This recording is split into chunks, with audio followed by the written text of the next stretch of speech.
जोश होना चाहिए, बट जोश में किए हुए काम हर बारी सही नहीं होते। Very very good morning watcher, welcome back to mango life of Sam, और स्वागत है आप लोगों का मेरी अनदर व्लॉग में। 35th व्लॉग है मेरी, 34th व्लॉग ऑलरेडी आ चुकी है। अब वो ऑब्वियसली बात है ना, 34 के बाद तो 35th ही आएगी ना, बकवास क्यों करता हूं भैया। पिछली वाली व्लॉग में मैंने एक जोश में बड़ा गंदे काम कर दिया था। मैं ऊपर छत पे चला गया था भरी भरी धूप में। अगर आप लोगों ने पिछली वाली व्लॉग नहीं है देखी है तो जाके देख लीजिए, आई कार्ड का ऑप्शन आ रहा होगा। पिछली वाली व्लॉग में मैं चला गया था ऊपर छत पे, क्योंकि मेरे को आप लोगों को रूफ दिखानी थी। जो मेरे कमरे के ऊपर एक छत बनी है वो दिखाने के लिए मैं ऊपर गया था। ऊपर जब मैं छत पे गया, मेरे को इतना पसीने में हो गया था, मैं इतना पसीने में हो गया था, मुझे जरूर पता था कि मेरे साथ कुछ ना कुछ अब पंगा होने वाला है। तो उस दिन उस रात को मेरे सर में बहुत तेज दर्द हुआ, बट मैंने उस सर दर्द को बहुत ज्यादा ऐसी ले लिया। मैंने सोचा ऐसी हो रहा होगा। मैं मानता हूँ मैंने बहुत सारी गलतियां करी होंगी, बट जिंदगी की सबसे बड़ी गलती यही थी कि मैं फोन, सर के दर्द में भी मैं लेट के फोन देख रहा था, और उसके चक्कर में मेरा सर दर्द और बढ़ गया और मैं रात भर सो नहीं पाया, और अगले दिन सुबह उठते मेरे को हो गया 100 बुखार। तो भैया मेरी सिकनेस स्टोरी तो ऐसी थी जैसे नॉर्मल एक मतलब होता नहीं, जैसे मिडिल क्लास फैमिली में यार काढ़ा पी लो, ये पी लो, वो पी लो। तो बस मेरी परसों से ही मेरी प्रक्रिया चालू हो गई थी। मेरी मम्मी ने मेरे सामने लाके रख दी थी गरम थर्मस की बॉटल, और उसमें से बोला था कि हर 5 मिनट में, हर आधे घंटे में पानी पिया जाएगा। और उसके बाद मेरी मम्मी ने मेरे को एनर्जेल भी लाके दी थी, तो जो एक डब्बे में भर दिया था, और मुझे उसी से रिलीफ मिला। और काढ़ा मैं सुबह शाम पी रहा था, रात को सुबह शाम काढ़ा पी रहा था। और आप लोगों को शुरुआत भी जो व्लॉग की वो मैंने काढ़े से ही दिखाई थी, जानबूझ के दिखाई थी, क्योंकि एक तो भाई साहब जो काढ़ा पीता हूँ, और काढ़ा पीने के बाद जो गले में यहाँ पे लगता है ना, क्योंकि उसमें मसाले वसाले डलते हैं, अश्वगंधा, पता नहीं कौन कौन सी वो जड़ी बूटियां डलती हैं उसमें, बहुत पुरानी ऐसा लगता है जैसे सदियों पुरानी कोई जड़ी बूटियां लाके उसमें गिलास के पानी के गिलास में डाल दी हो किसी ने लाके, बट बहुत सारी पुरानी जड़ी बूटियां डली होती है उसमें, और गले में वो बहुत तेज लगती है, बट वही बेनिफिशियल होता है। और मेरे को एनर्जी सी फील हो रही है। और अभी मैं ये चश्मा उतारता हूँ यार, मैं देख रहा हूँ यार दाढ़ी तो धीरे धीरे आ रही है, बट ना मैं समझता हूँ कि दाढ़ी आने में टाइम लगता है। जैसे ना क्या होता है कि पहले मैंने इस हिसाब से हिसाब लगा लिया कि जो मेरी दाढ़ी है वो 2 साल तो पूरे में आ जाएगी, क्योंकि ना धीरे धीरे यहाँ से आनी चालू हो गई। देखो ये वाला पार्ट जो है यहाँ से आनी चालू हो गई है। तो यहाँ पे पहले जब मेरे यहाँ दाढ़ी नहीं थी तो मेरे भी ऐसी जैसे यहाँ पे हल्के हल्के बाल आ रहे, वैसे मेरे पहले यहाँ पे भी हल्के हल्के बाल आ रहे थे। और अब आप देख सकते हो पूरी अच्छे से आई गई है, प्रॉपर नीचे से पूरी अच्छे से आ गई, बट यहाँ से भी नहीं आई है, यहाँ से नहीं आई है। और यहाँ के भी जो बाल है वो भी थिन बच्चे बहुत चिढ़ाते थे, अभी तो फिर भी मेरी आ गई है, नहीं तो स्कूल के टाइम में तो मेरी बिल्कुल भी नहीं थी। और बच्चे तो ज्यादा मजाक उड़ाते थे, दाढ़ी कब आएगी, तेरी दाढ़ी कब आएगी। अंग्रेजों का एक्सेंट ही अलग होता है। मतलब अगर हमारे को पॉपकॉर्न मिले तो हम कहेंगे वी गॉट द पॉपकॉर्न्स, इनका एक्सेंट हो तो we got the colour popcorn. अबे चल दैट था न्यू में किसी से भी मैं तो बोलूंगा। अंग्रेजों की इंग्लिश समझ में नहीं आती, उनकी इंग्लिश नहीं लगती। हमारी इंग्लिश एक इंडियंस की इंग्लिश एक चीज समझ में आती है बेटे। तो गाइस क्या आप लोगों को पता है कि आप लोग बिना पैसों के, बिना खरीदे हुए पैसों की वो रिप वाली जीन्स पहन सकते हो। मैं बताता हूँ कैसे। मेरी एक बहुत ही ज्यादा कोरी जो मैं रोज में लोअर पहना करता था, आप लोगों ने पिछली वाली सारी वीडियोस में देखा होगा कि मैंने मोस्टली वाला पजामा पहन रखा था। अब मैं आप लोगों को उसका हाल दिखाता हूँ कि मैंने क्या करा। ये देखो सब कुछ नॉर्मल है।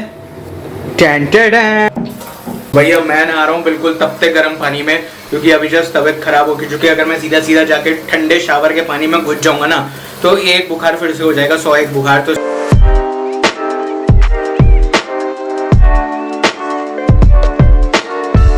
तो भैया पहले ही ब्लॉग को आगे बढ़ाने से पहले आप लोगों को बता दूं कि अब मैं अपनी स्टोरी के बारे में बताने वाला हूँ। आप लोगों ने मेरी सिकनेस स्टोरी तो देख ली है, अब सिकनेस स्टोरी के बाद मैं आप लोगों को बताने वाला हूँ अपनी शरारतों के बारे में जो मैंने बचपन में करी है। अब आप लोगों को मेरे को बहुत खुशी हो रही है कि आप लोगों के सामने मेरे को मौका मिल रहा है शेयर करने का अपनी कहानी। और मेरे को लगता है कि सबको अपनी अपनी कहानी बताने का हक होता है यार, जब अपनी अपनी कहानी शेयर कर सकते हैं through the help of social media. तो भैया बचपन में हम लोगों ने सबने शरारतें करी होती है, चाहे अच्छी करी हो चाहे बुरी करी हो, और बहुत बुरी वाली भी शरारतें करी होती है। बट खैर मैं आप लोगों को सीरियसली बताऊं तो मैं ऐसा बच्चा था नहीं कि मैं बहुत बुरी वाली शरारतें कर चुका, ऐसा कोई मेरे में है नहीं। बट हाँ शरारतें मैंने भरपूर करी हैं, और बहुत ही अतरंगी वाली शरारतें करी है। तो उन ही शरारतों में से मैं आज जो आप लोगों को शेयर करने वाला हूँ एक बहुत ही इंटरेस्टिंग शरारत जो मैंने करी थी। बट कोई प्लीज़ उसको रिपीट मत करना, अगर कोई छोटा मेरी व्लॉग देख रहा है तो प्लीज़ उसको रिपीट मत करना। तो मैं सीधा टॉपिक पे आता हूँ। तो भैया बचपन में ना हम लोगों का कोई ना कोई ऐसा साथी रहता है, कोई ना कोई ऐसा भाई रहता है जिनके घर में ही हमने पूरा बचपन निकाला होता, टाइम स्पेंड करा होता, उसके घर पे हम रेगुलरली जाते रहते। तो मेरा भी एक भाई था, आप लोगों ने रोहिणी की ब्लॉग्स देखी होंगी। रोहिणी मतलब जब मैं इंडिपेंडेंस डे वाली ब्लॉग देखी होगी, और उसमें मैं रोहिणी गया था अपने भाई के घर पे, तो वही उसी भाई के बारे में। तो बचपन में हम लोग बहुत ही बेस्ट फ्रेंड थे। तो हम क्या करते थे कि हम एक दूसरे के घर पे, मतलब मोस्टली आप समझ लो कि मेरा जो बचपन है वो उसके साथ ही बीता है। ऑलमोस्ट हम साथ में रहते थे और अच्छा लगता था एक दूसरे से बात करना, गेम्स वगैरह के बारे में भी। हम लोगों के पास प्ले स्टेशन था पहले, सबसे पहले प्ले स्टेशन 2 उसने लिया था। मैंने उसका देख के पापा से जिद करी थी कि पापा मेरे को भी प्ले स्टेशन 2 दिला दो। तो ऐसी गेमिंग का भी उसी की वजह से मेरे को गेमिंग का शौक भी पड़ा था। तो ऐसी भैया एक दिन नानू की शॉप पे गया हुआ था, कनॉट प्लेस पे मेरे नानू की शॉप। तो अभी उसके पापा मतलब जो सार्थक है, जो मेरा भाई था, जो बचपन में मैं आप लोगों को जिसके बारे में बता रहा हूँ, वो अब उसके पापा वहाँ पे पहुँच गए कनॉट प्लेस में, क्योंकि उनको पालिका बाजार है कनॉट प्लेस में। अगर आप लोग दिल्ली में रहते हो तो आप लोगों को पता होगा पालिका बाजार। तो वहाँ पे एक मतलब पालिका बाजार में काम था, तो उन्होंने मतलब हम लोग आए हुए थे, तो मामा हमसे मिलने के लिए आ गए। हमें उनको देख के हो गया पागल। मैंने बोला भाई अब तो जाके मिलना है भाई सार्थक से। अब तो पापा आ गए। मैंने मम्मी से बहुत जिद करी, कम से कम रोने लग गया कि मम्मी मेरे को जाने दो, प्लीज़ मुझको जाने दो मामा के साथ। अब मामा भी क्या करते हैं, मामा भी बोलने लगे हाँ बेटा चल। बट मामा को दिक्कत थी क्योंकि मामा को पालिका बाजार जाना था। मुझे उस समय नहीं पता था पालिका वालिका बाजार, मेरे को सिर्फ उसके पास जाना था। तो मैंने जिद करना चालू कर दिया। मेरे नानू वगैरह सबने मना कर दिया कि बेटा मत जा, बाद में चलेंगे, बाद में तेरे को मिलवा देंगे सार्थक से, कोई चिंता की बात नहीं। बट भाई मैं तो था जिद्दी और मैंने ठान ली थी भाई अब तो जाना है भाई, कुछ भी हो जाए, अब तो आसमान इधर का उधर हो जाए, कुछ भी हो जाए भाई अब तो जाना है। तो भाई जैसे ही वो दुकान से निकले मैंने सोचा भाई उनके पीछे पीछे चलता हूँ, किसी को पता है। मैं धीरे धीरे स्पाइस की तरह उनके पीछे पीछे चलता गया।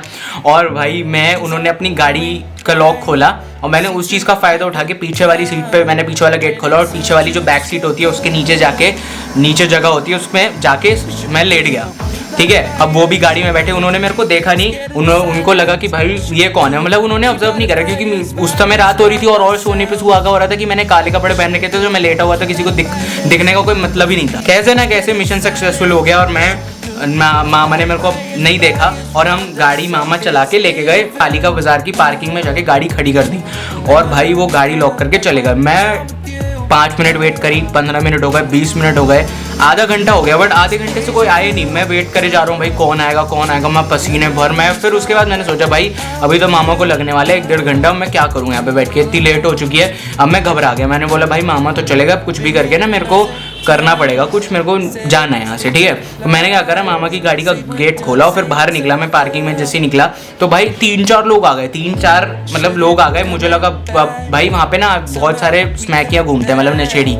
तो अब क्या हुआ, नशेड़ी लोग घूमते हैं, बट मेरा उस चीज़ में लकी था, वो लोग नशेड़ी नहीं थे, वो लोग मेरी हेल्प करने के लिए आए थे। बेटा आप फ़ोन नंबर बताओ कौन सी मार्केट है। अब मेरे को पता नहीं, मेरे नानू की शॉप है शंकर मार्केट में, अब मुझे पता नहीं था। मैं बोले जा रहा हूँ कि मैं कनॉट प्लेस में। अब वो भी बोल रहे भाई ये भी तो कनॉट प्लेस ही है, कहाँ पे जगह कौन सी है। तो मैंने बोला नहीं भैया कनॉट प्लेस में है, कुछ ना ऐसे वाइट से बक्से टाइप बने होते हैं, उनमें दुकानें, मतलब वहाँ पे अलग अलग सेक्टर्स है, उनमें दुकानें होती हैं 4-5, मतलब। अब मैं उन्हें समझा नहीं पा रहा कि भाई क्या है कैसे है, अब वो समझ नहीं पा रहे थे कि भाई कहना क्या चाह रहा है, बेटा बताओ ढंग से। अब मैं डरा हुआ था, उस समय मेरे मुंह से कुछ भी नहीं निकल रहा था।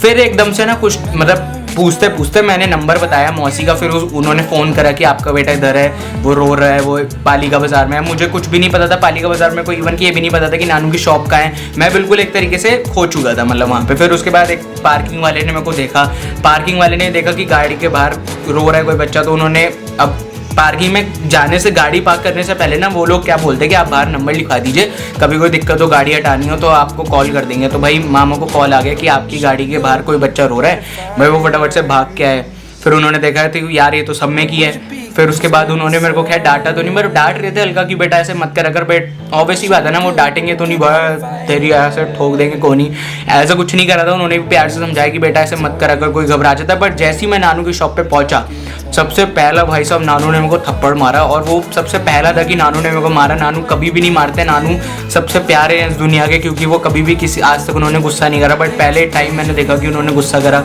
मैं घबरा गया भाई, क्योंकि यार ऑब्वियसली बात है भाई सब रो रहे थे, मम्मी वगैरह, नानी इवन की सब रोने लग गए थे। बट अच्छी बात है, मुझे बहुत डांट पड़ी, 2 दिन तक डांट पड़ती रही थी। और डांट पड़ने भी चाहिए यार, अगर आप लोग भी ये गंदी हरकत कर रहे हो कि आप लोग मम्मी पापा को बिना बताए कहीं पे भी जा रहे हो, अगर आप बच्चे हो तो प्लीज़ मत जाना यार। भाई मैंने बिना फ्लो के पूरी आप लोगों को पूरी कहानी सुना दी, बिना फ्लो के, मतलब क्या बोल भाई, मैंने बिल्कुल फ्लो में आप लोगों को कहानी सुना दी। मैंने बिना कुछ सोचे, बिना कुछ, मैंने सोचा भाई आज तो कैमरा के सामने, आज कैमरा खुला है, सब कुछ बता दो यार। यही खासियत होती है कि मतलब यही खासियत होती है ब्लॉगिंग की, जो मुझे अच्छा लगता है, जो मैंने कैटेगरी ये चूज़ करी ब्लॉगिंग का, यूट्यूब चैनल खोलने का। वैसे तो मेरे को बहुत इंटरेस्टिंग ब्लॉग, मतलब ब्लॉग्स में मेरे को बहुत इंटरेस्ट है, बट शुरू से लोग कहते थे ना भाई ये चैनल खोले, टेक चैनल, सब्सक्राइबर्स बढ़ते हैं जल्दी। भाई मैं सीरियसली बताऊँ आप लोगों को, तो मैं सब्सक्राइबर्स के लिए नहीं कर रहा, मैं चाहता हूँ कि जितने भी मुझे लोग देखे बट वो जेन्युइनली देखे और वो मेरी वीडियो को पसंद करे। ओ भाई साहब, मतलब मज़ा आ गया पूरी स्टोरी सुना के। आई होप आप लोगों को मेरी ये स्टोरी पसंद आई होगी। मुझे पता है कि ये वाली ब्लॉग्स कोई देखने नहीं वाला, किसी को पसंद नहीं आएगी वाली ब्लॉग, मैं जानता हूँ, बट मैं ये वाली ब्लॉग पोस्ट कर रहा हूँ यार, क्योंकि मेरी तबीयत ठीक नहीं है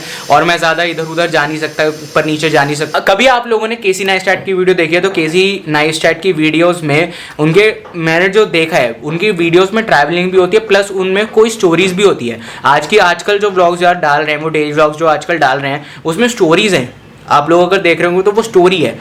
तो भाई स्टोरी बहुत इंपॉर्टेंट है। हर अच्छा ब्लॉगर जो होता है वो कभी ना कभी ऐसी ब्लॉग जरूर बनाता है जिसमें वो अपनी लाइफ से रिलेटेड स्टोरी बताता है। दोस्तों आई होप आप लोगों को वीडियो अच्छी लगी। अगर आपको वीडियो अच्छी लगी तो don't forget to hit the like button, share subscribe comment कर देना, लाइक भी कर देना। और अगर आपको डिसलाइक का बटन दबाना तो डिसलाइक का बटन भी दबा सकते हो। मैंने सिर्फ आप लोगों को स्टोरी बताई है अपनी। अगर आप लोगों को नहीं भी पसंद आई है तो कोई दिक्कत नहीं है, आपकी अपना ओपिनियन होता है सबका, किसी को पसंद आती है किसी को नहीं। तो बस चलता हूँ, मिलता हूँ आपसे नेक्स्ट वीडियो में। तब तक के लिए stay safe, stay healthy, stay at your home. Nothing is impossible, the word sells is I am possible and we are the champions. Piece.